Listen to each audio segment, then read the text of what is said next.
తెనాలిలోని బోస్ రోడ్లో గల శ్రీ వాసవి కన్యక పరమేశ్వరి దేవస్థాన ఆవరణంలో ఆదివారం రాత్రి సహస్రగల హనుమాన్ చాలీసా పారాయణం కన్నుల పండుగగా జరిగింది.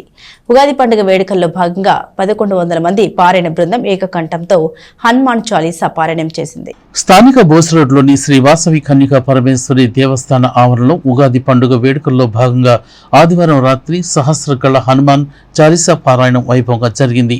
ఈ పారాయణంలో 1100 మంది మహిళలు పాల్గొని ఏకకంఠంతో శ్రీ హనుమాన్ చాలీసా పారాయణం అత్యంత అద్భుతంగా చేశారు. తదనంతరం బ్రహ్మశ్రీ ములుకుట్ల విశ్వనాథ శర్మ పంచాంగ పఠనం చేశారు. హనుమాన్ సేవా సమితి, పంచముఖ ఆంజనేయ స్వామి సంకీర్తన బృందం ఆధ్వర్యంలో నిర్వహించిన ఈ కార్యక్రమం నేత్రపర్వంగా సాగింది. ఈ సందర్భంగా కార్యక్రమ నిర్వాహకులు ఉప్పల వరదరాజులు మాట్లాడుతూ ఉగాది పండుగ ఉత్సవాల్లో భాగంగా శ్రీ వాసవి కన్యకా పరమేశ్వరి దేవస్థానంలో సహస్రగళ హనుమాన్ చాలీసా పారాయణం విశేషంగా జరిగిందని చెప్పారు. ఇదే కార్యక్రమంలో బ్రహ్మశ్రీ ములుకోట్ల విశ్వనాథ శర్మ పంచాంగ పఠనం ద్వారా ఈ సంవత్సరం పాడి పంటలు ఇత్యాది భవిష్యత్తు కార్యక్రమాలు పంచాంగం ద్వారా తెలియజేశారని ఆయన అన్నారు.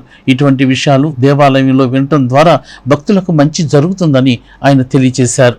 ఈరోజు ఉగాది, శ్రీ విశ్వావసు నామ సంవత్సర ఉగాది.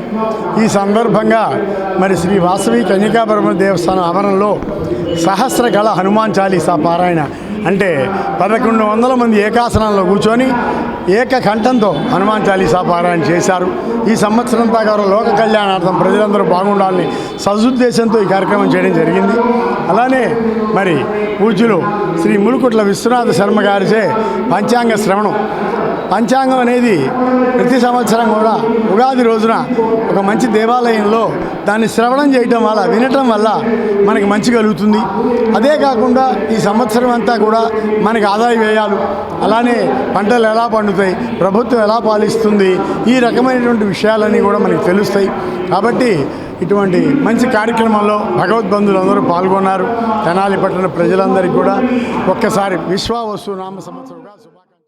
బ్రహ్మదేవుడు మరి ఆ వేదములన్నీ కూడా దొంగిలించబడితే నారాయణమూర్తిని ప్రార్థన చేస్తే ఆయన వెళ్ళి ఆ దుష్ట రాక్షస సంహారం చేసి మత్స్యావతారం ఎత్తి ఆ వేదములన్నీ బ్రహ్మదేవుడికి సమర్పించాట.